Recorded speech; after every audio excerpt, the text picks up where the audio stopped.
this morning. It is on page B85 of your budget book. The department is an internal service fund. It does have one element that is general fund, and that is the call center. Its total budget is $14.8 million, which is an increase of 5.3% over last year. Its general fund budget is $402,000, and the total position count for next year is 58. As an internal service fund, this department gets its revenue from other city departments for the services that it provides. And many of those, much of that revenue is passed through to provide funding to acquire hardware and software for the various departments. As far as the expenditures and the non-personnel appropriations, they are mainly passed through requests primarily for maintenance and support fees of previously acquired software, $336,000 for a price adjustment to the copier contract, $960,000 to acquire customer technology requests, $120,000 to rekey locks on critical doors within City Hall, as well as the addition of proximity card readers. $175,000 for a council chambers refit, which will modernize the council chambers by addressing technological and communication issues. $94,000 for radio communication fees. This has to do with the public safety communications upgrade. It's one step in doing that for a new communication system. And $25,000 to build an inventory budget for communications. There is also $100,000 for development of a plan to replace or upgrade the PeopleSoft system, which is the city's financial and personnel management system. As far as their staffing is status quo. The decrease in appropriations primarily corresponds to the elimination of the 27th pay period, and they are fully funded for all of their positions. And that concludes my presentation. If you have any questions, I believe their staff is available to answer any inquiries. Thank you. Okay, let's go out to the public. Are there any members of the public who wish to address this budget item? Please come forward. Seeing none, we'll go ahead and close it and bring it back to council. Council, do you have any questions? The screen is clear. Really quick question. I don't know if it would be our maybe Byron. So the $175,000 for the council chambers. What are we exactly modernizing? So Brian Horn, CIO of Information Services Department. So what we're doing is refitting the microphones, the equipment you see behind you, the voting system. The cameras are new, the mixers are new, so all the equipment that we use for broadcast is provided by PEG funding by CMAQ, and they have been helping us upgrade that over the years. But what needs to be done is to get rid of all the equipment and digitize, make it digital. Right now everything's analog. It's old. It's been here since the building's been in place. So we're going to do a lot of replacements and modernize it and upgrade it. So part of that modernizing, will we be switching out these old TV screens that we have underneath the glass? Okay. Yes. That's all I want to know. Absolutely. Thank you. Yes. Okay. Well, that does it for ISD. Move on to Finance Department, please.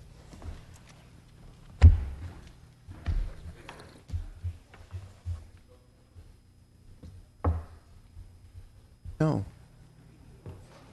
Oh, they do the presentation, and then we go to public comment. Okay. For ISD? Nobody wished to comment. Okay.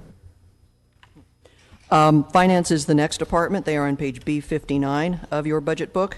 This is a general fund department. Its total budget is $7.2 million. That is down 13%. That is primarily due to the reorganization of moving the budget division from the finance department to the city manager mayor's office. The finance department overall appropriations total $7.2 million. They are pretty much a status quo budget this year. They do have $133,000 for funding increased bank service fees. They are also adding one position for business license to increase their ability to recover business license in a timely fashion. And again, as I said, the other changes in their staffing are primarily due to the transfer of the 7 positions in the budget office to the city manager mayor's office. That is, in essence, the finance department. It is a status quo budget, as I've indicated this year. And if you have any questions, I believe the controller is here to answer them. Thank you. Are there any members of the public who wish to comment on this budget item? Please come forward. Seeing none, we'll return to council. Council? City Manager? Going to be any questions coming from the council, but I do want to take this opportunity again to thank Mike Lima and his staff for his leadership over the last year, it was pivotal and helpful in structuring or restructuring debt without extending our debt. And some of the things that we're going to be able to do this year is a result of our savings as a result of that strategy. So, Mike, again, to you and your staff, appreciate all your help, because, again, some of the things that we're doing this year in this budget could not have happened without your support. In particular, the ability to pay cash for a brand new police substation. So thank you again. Excellent. Thank you, City Manager. The screen is clear. I guess that means we're chugging right along here to Personnel Services Department.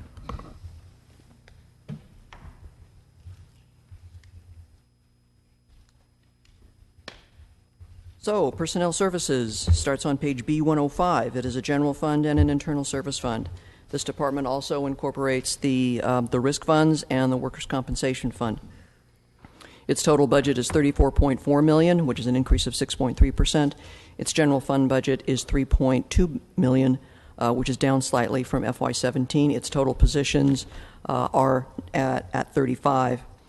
The service impacts for this particular department primarily encompass the risk funds. The liability fund is decreasing slightly at 1.2% compared to the FY17 amended budget.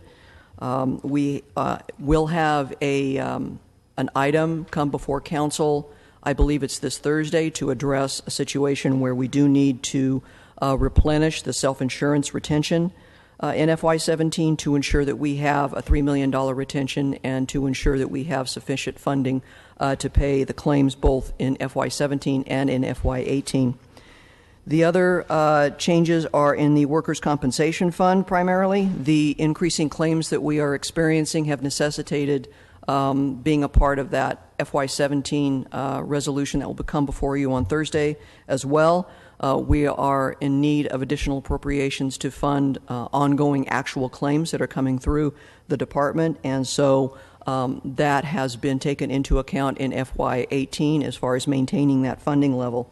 And so the charges going out to the departments have been adjusted in a commensurate fashion. The rest of the department is status quo. There have been no requests and no changes made to this budget with the exception of those two items that I previously mentioned.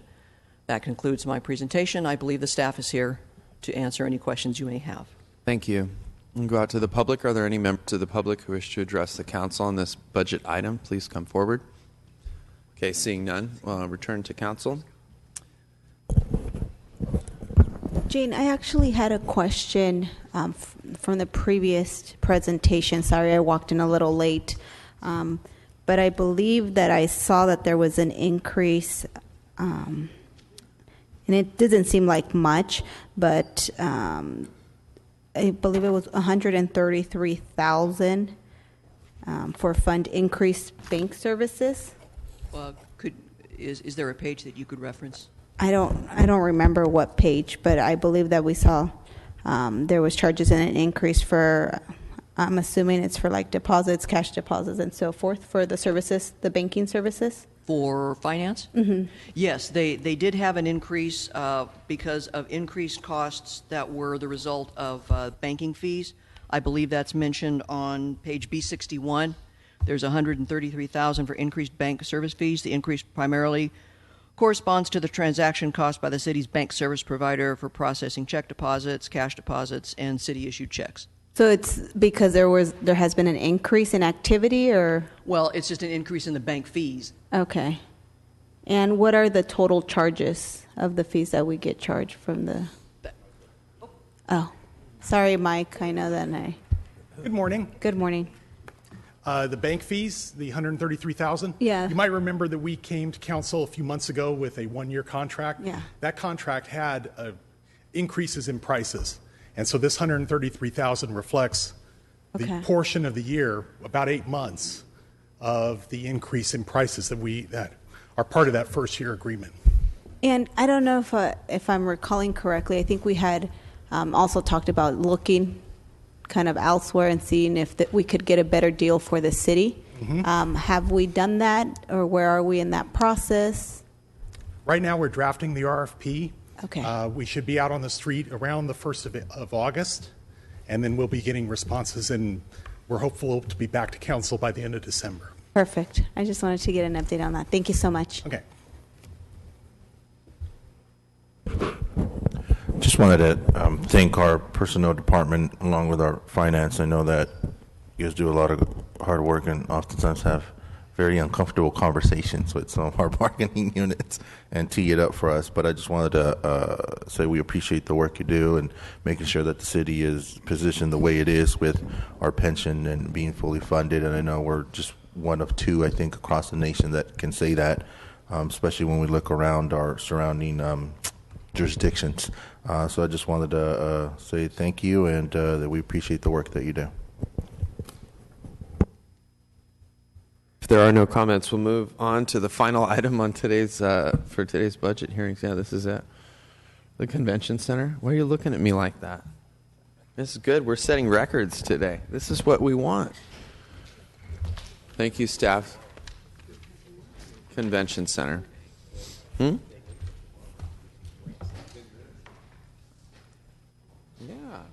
This is good. Tomorrow's a council meeting. And then Tuesday is more budget hearings. Facts, airports, that's you, District 4. So, yes. So the convention center is on page B39 of your budget book. It is an enterprise and a general fund. Obviously, this budget is a little bit different because it's been outsourced to SMG. The total budget for this department is $18.6 million. The general fund transfer into the convention center next year totals $1.1 million.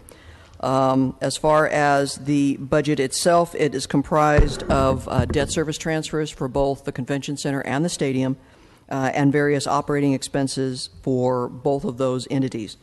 That pretty much concludes my presentation. There isn't a great deal to this budget. I believe we have representatives here from SMG if we have any questions concerning the operations of the convention center.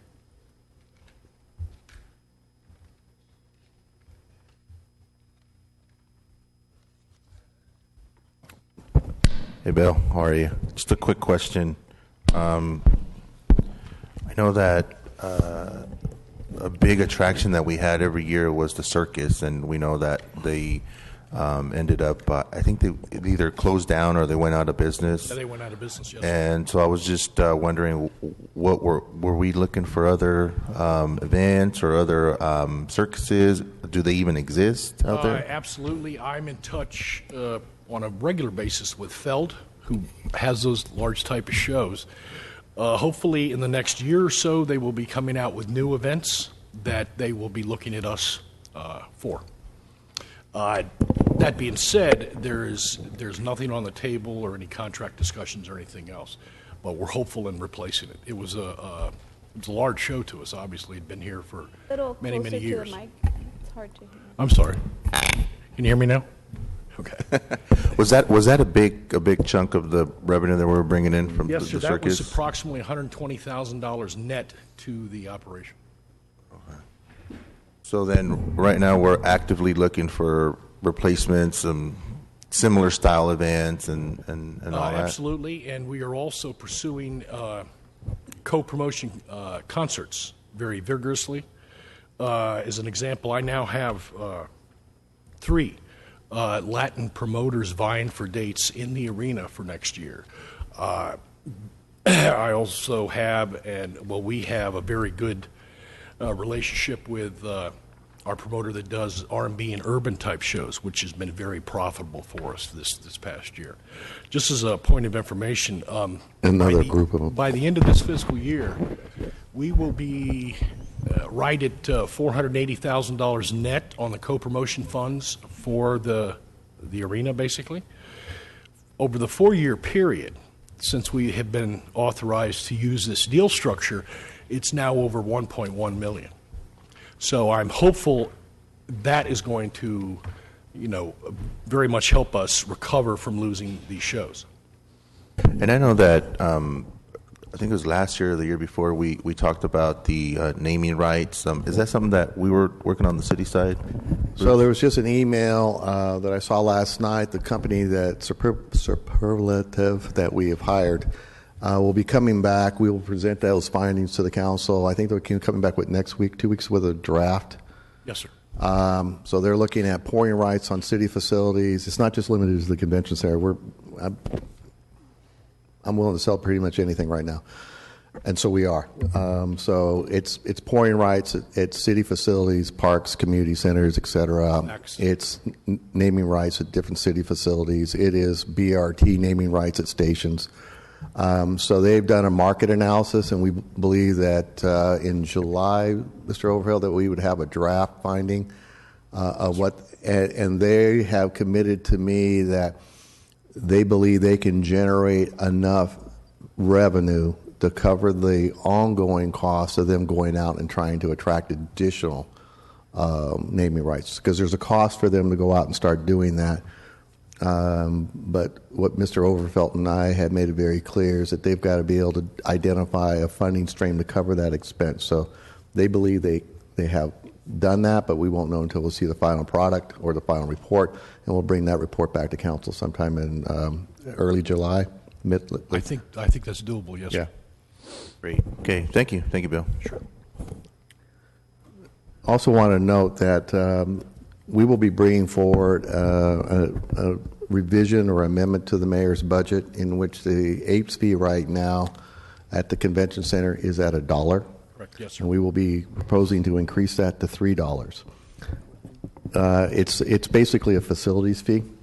It's the APES fee. And the reason we're doing is, as you know, Council, we just recently have settled a lawsuit, and there is a significant investment that has to be made, not just in the convention center, but other facilities in order to make them ADA compliant. The increase in this fee will be used to help mitigate the impact to the general fund, which right now is looking to support that effort by the tune of about $1 million over the next 5 years. So these additional APES fees at the convention center will be used to mitigate that impact at the convention center.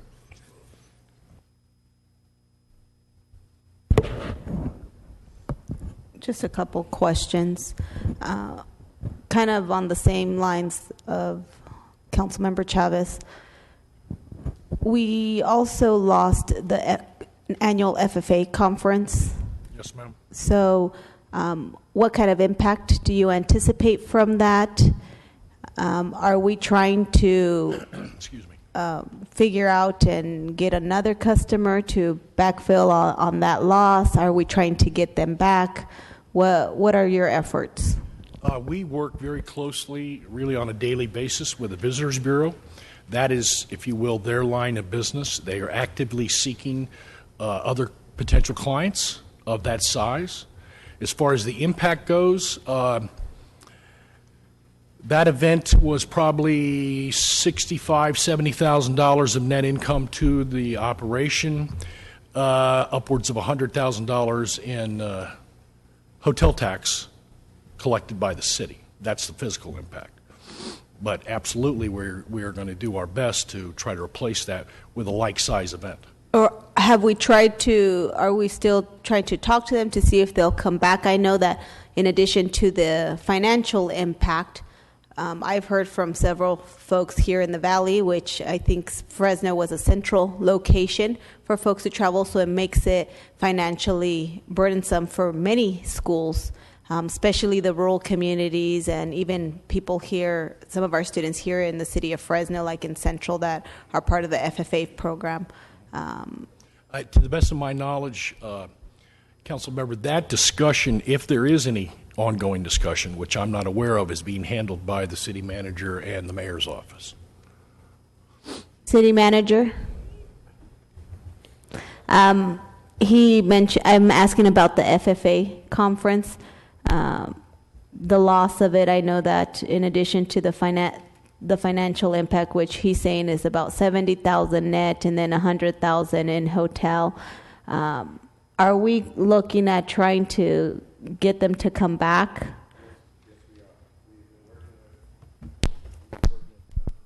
Holders, boy, Brian, I can't wait to get this fixed. Including Fresno State, we've also reached out to the folks at the fair to create some additional value added by facilities that they could actually have events at the fairgrounds.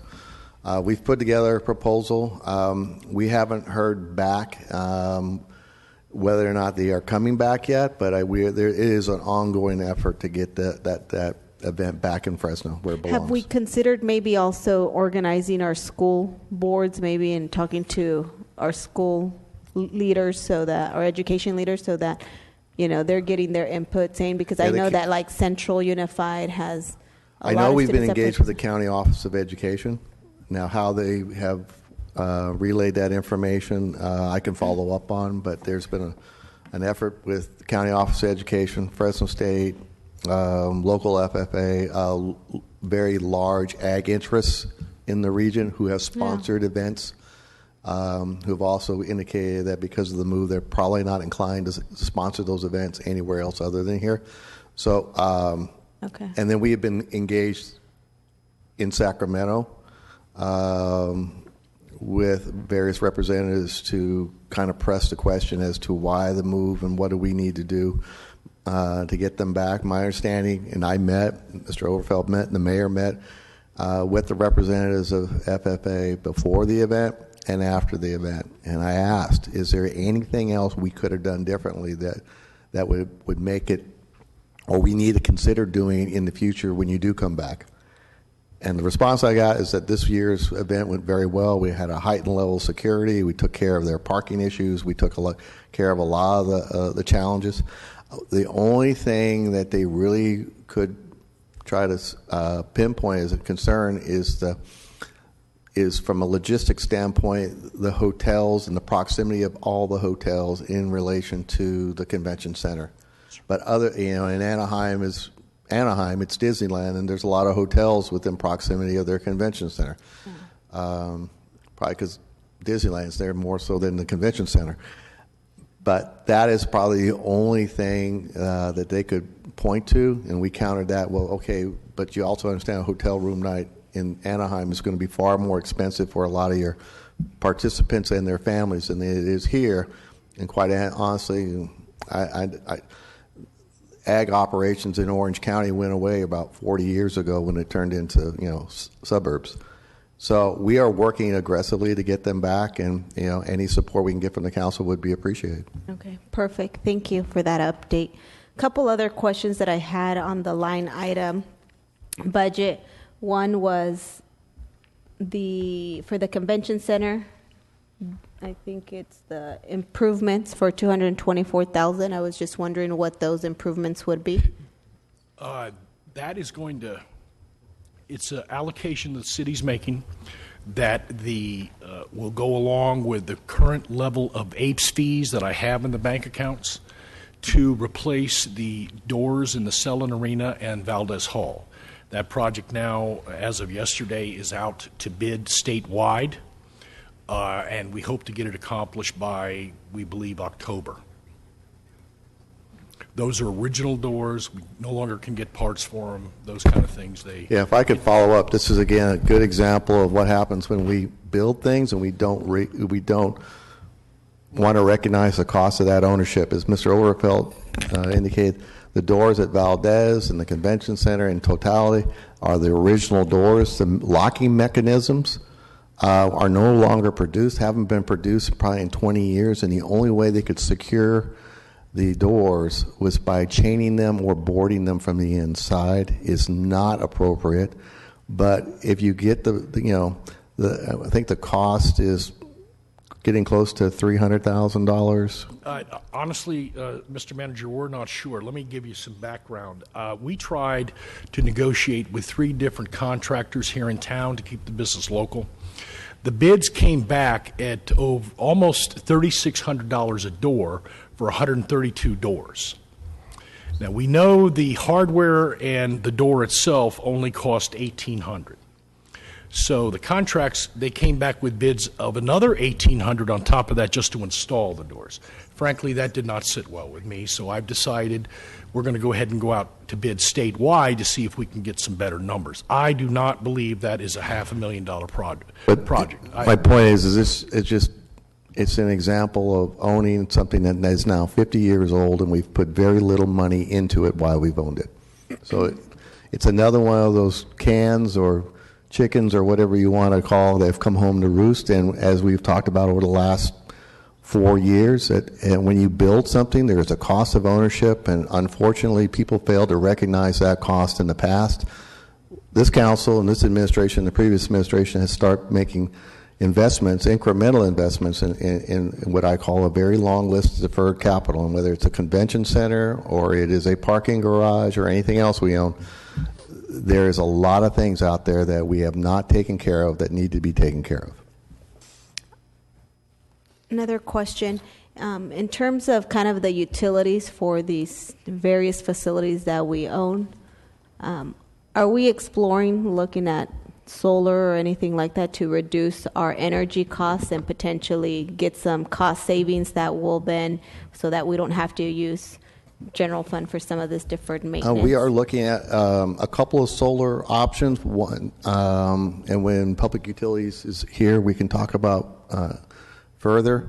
We've done an initial analysis that a solar farm or solar facility, about 25 acres, either next to the wastewater treatment plant or next to the new Southeast surface water treatment plant, could generate 156%, and this is the wastewater plant, 156% of the electrical capacity for that plant.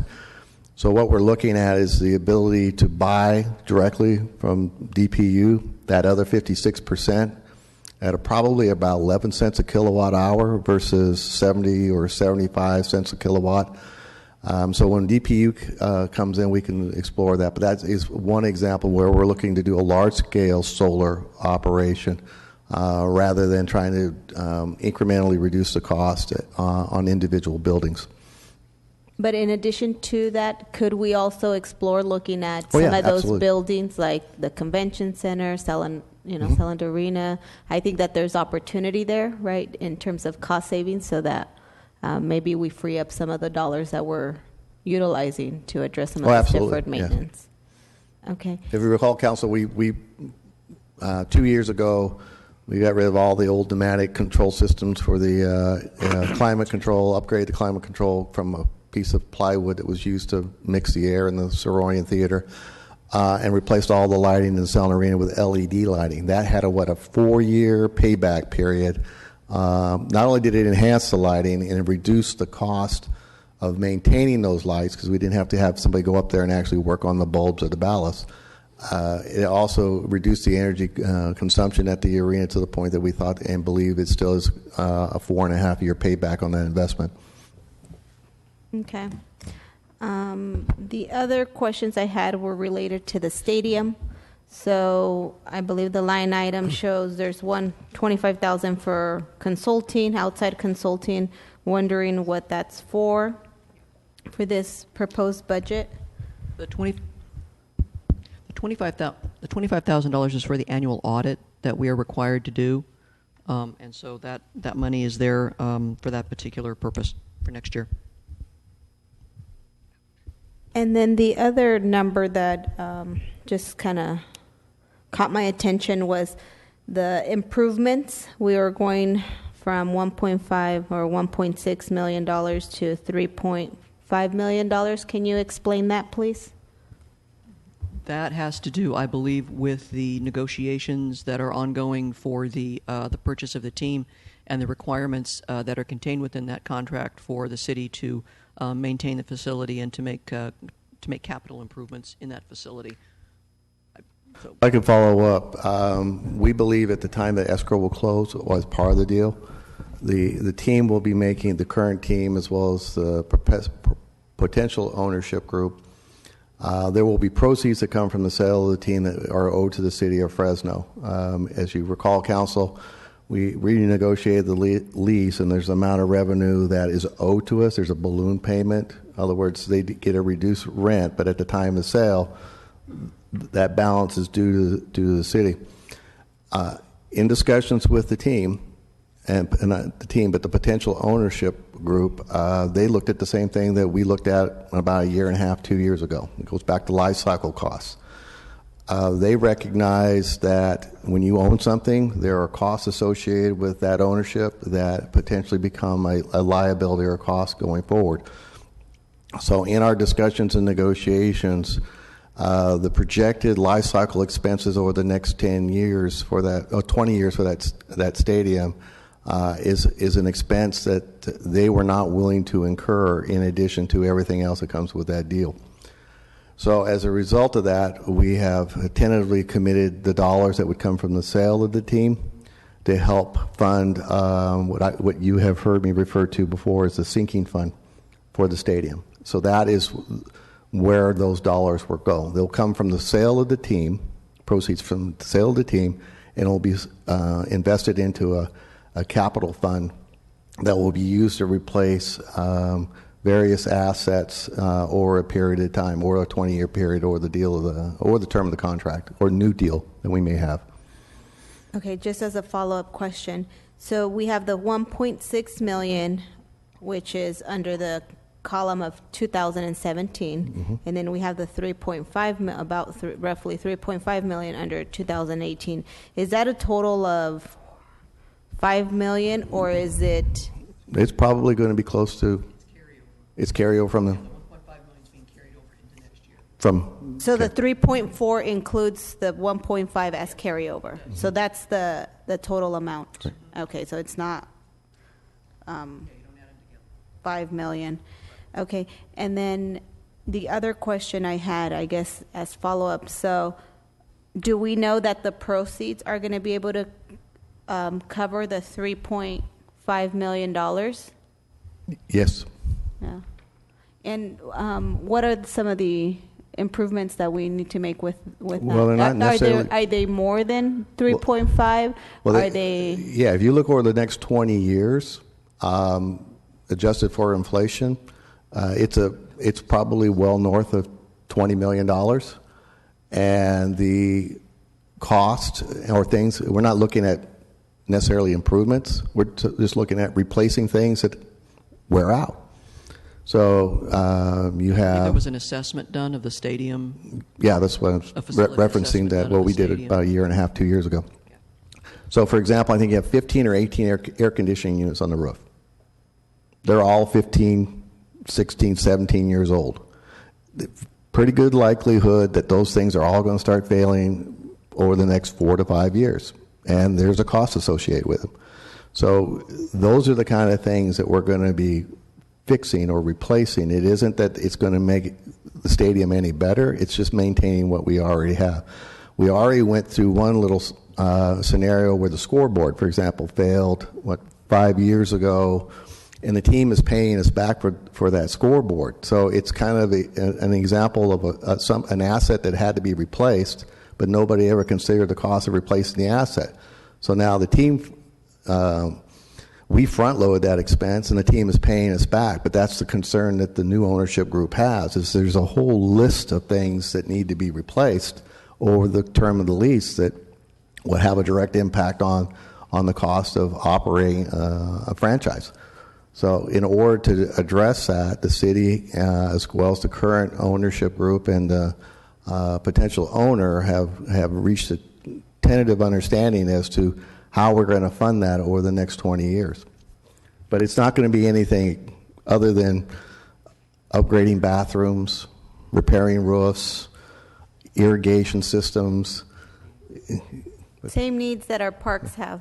Yeah, pretty much same thing that we have with parks and buildings that we own. Okay. And then my last question, so up to date, how much of that payment that we've deferred for the existing owners, how much do we have up to now? Gene, how much do they owe us now? 1.8. I think they have a balloon of about $1.8 million. We can verify. Okay. Because each month that number ticks up. Okay. So about 1.8, and then we're saying here about 3.5, right? And so you guys are confident enough that the proceeds of the sale is going to be able to cover that. Yes. That it's not just okay. So, and is there any other funds that you guys or proceeds that you guys anticipate from that sale, or is it going to just be pretty much the proceeds are going to be used? We are trying to, and I think we have some commitment from the current ownership group to also contribute towards this sinking fund as part of a sale. So we're looking for the current ownership group as well as potential new ownership group to contribute towards this as well. Because whatever you can put into the front end of the deal helps mitigate that over the next 20 years. Okay. And what's the time frame that we're working on? Do we know? Do we have an idea? It's still fluid. We were hoping we would already had negotiated a deal, but we haven't been able to do that. We are close, but as I shared with one of the media outlets the other day, close is good in horseshoes and hand grenades, and so until we actually have a deal, I would be speculating as to when we would be bringing something forward. But I can honestly say we're at a point where we're either going to make a deal or we're not going to make a deal. And that should happen within the next 30 or 45 days. So on these funds that are noted here, these funds don't exist unless a sale happens. Is that what I'm hearing? That's correct. Okay. Okay, great. Thank you. Those are my questions. Bruce, to follow up on that, so with all that in mind, what's our annual negative cash flow remaining on the baseball stadium? Approximately. We have the debt is 3 points. The stadium debt Yeah. is about $3 million. Yeah. So the stadium debt's $3.3 million, and then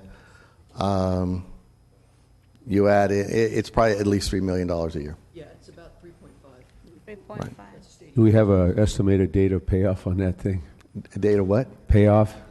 It is, about 15. I can tell you it's 15 years from year, because we put this as part of the restructuring of our debt to get a better rate. So it's 15 years from when we issued that new bond.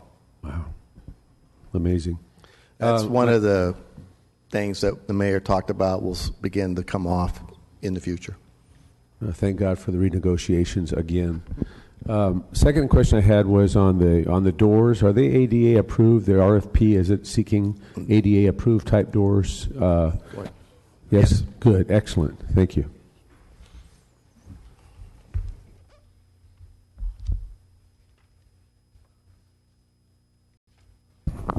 If there are no other questions or comments, that concludes our budget hearings for today. And then we will be back for city council meeting tomorrow. Everyone try and be on time. And then budget again on Tuesday. Thank you, staff.